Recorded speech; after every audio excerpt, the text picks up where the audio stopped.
John Green. I'm the General Manager from the Staffordshire Cheese company. We're a small artisan company based in the heart of the Churnet Valley in a little village called Cheddleton. We produce around about 1/3 of a tonne weekly in the premises, and we use local farmers' milk from a radius of around about 5 miles, predominantly from an area called Calden Low, where the cattle graze on carboniferous limestone, which we find produces the best quality milk in the area. I love cheese, plain and simple. It's when I started approximately 4.5 years ago, I was asked, what do you know about cheese? And my simple response was, it goes well on oatcakes. And that was about it. But over the years, working with the likes of John Knox, who's a specialist in the cheese making industry, John has trained me up, and consequently I've trained up the 2 guys that work with us.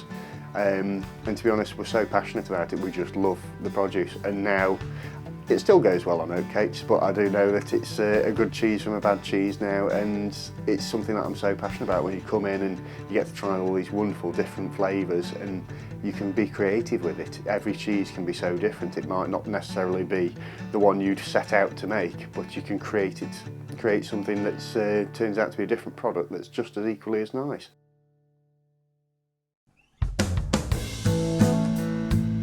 From this milk, we create a range of cheeses.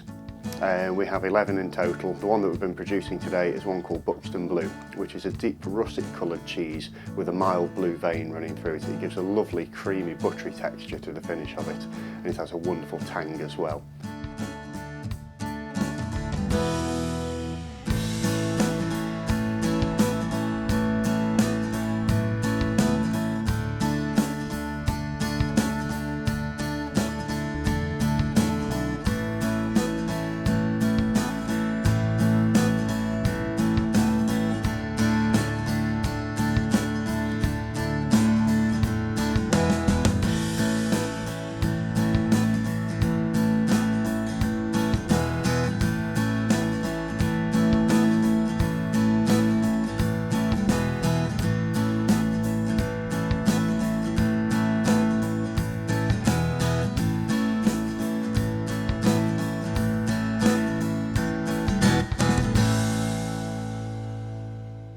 Generally what we've done today, the milk will arrive the day before. We store it in a tank overnight, and we keep it there for around about 3 degrees centigrade.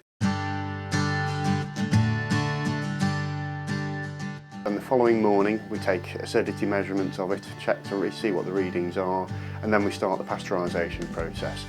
We heat the milk up to 74 degrees centigrade, and we hold it there for 16 seconds to make sure that we kill all the pathogens and the bugs that may be within the milk. Once it's been held for 16 seconds, it then passes against the cool milk, which cools it back down through a heat exchange to approximately 16 degrees. We then introduce it to our cheese vat. At this stage we add the bacterias and the cultures to create the acid and the blue mould and the gas, all the elements that are required to make the cheese turn blue. Towards the end of the pasteurisation process, we add something called annetto, which is an extract from a tropical plant predominantly found in the Amazon rainforest. This is a deep bright orange colour.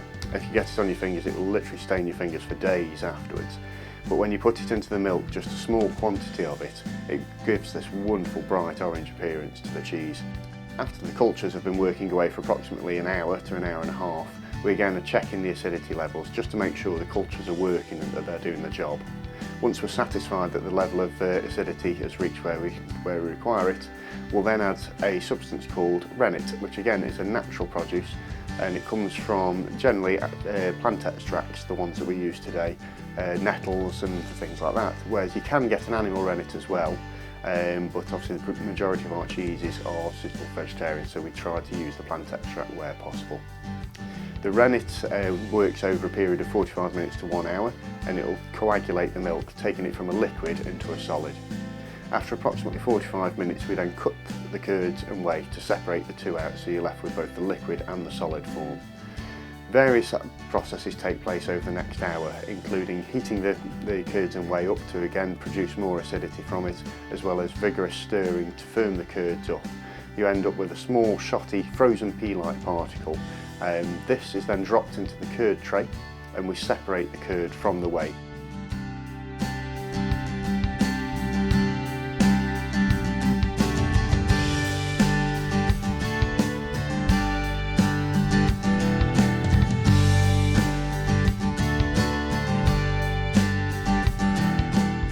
left with what looks like a little bit of a scrambled egg consistency in the bottom of the bath.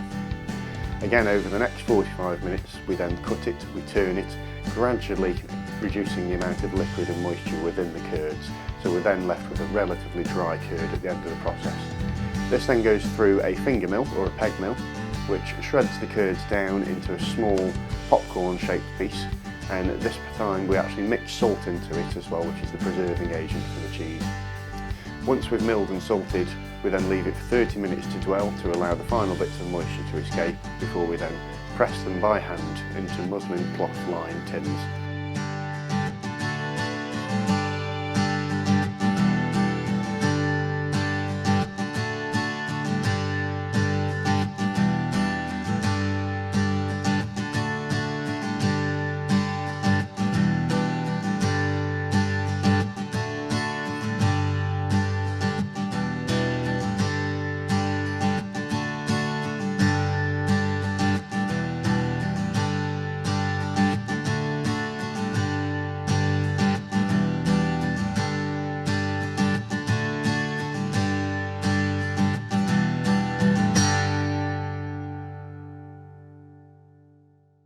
After we've done this, they're then pressed overnight before being smothered in a vegetable fat the next day to create a bit of a protective surface before they're introduced to our maturation rooms.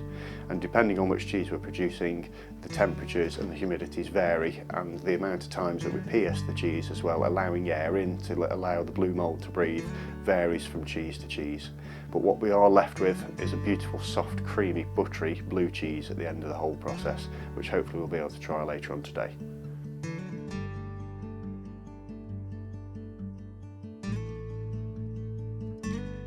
Basically, we are a small artisan producer. We're a team of 3. We're a family-owned company, and to be honest, there are various size companies in the area. You do have some small farmer producers which are a little bit smaller than ourselves, using their own milk. We unfortunately don't have the privilege of having fields surrounding us with the cattle there to take the milk from there and then. But what we do is we try and source all the milk as locally as possible, and then the cheese is produced by hand.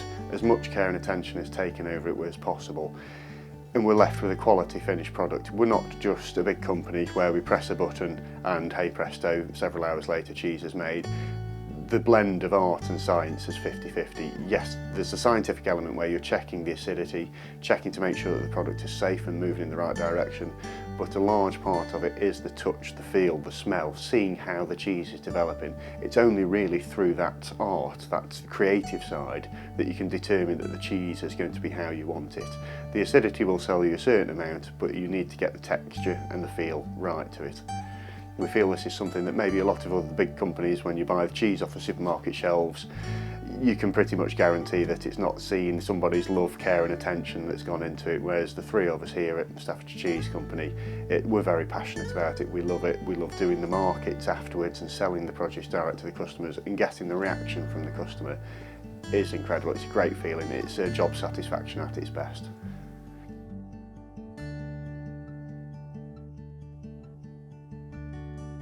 You have to support the local producers. At the end of the day, they're the foot soldiers. They're the ones that are basically, nothing else is being added into those products apart from their love, their care, their attention, and the ingredients that they're telling you is in there. If you're buying it direct from the producer, you know what you're getting.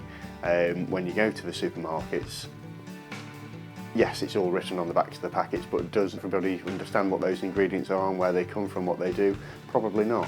Whereas if you're buying local, if you're buying direct from the producer, talk to them, find out what's in it. They're always so helpful, they're so friendly. It's not just cheese, but biscuits, cakes, butters, whatever you're buying. Support the local producer, because everything that goes into it, they're passionate about it. It's not just thrown together willy-nilly. It's their love, their passion, their career. They probably quit well-paid, high-powered jobs to create these wonderful things that are available on most farmers' markets and small shops and delicatessens throughout the country.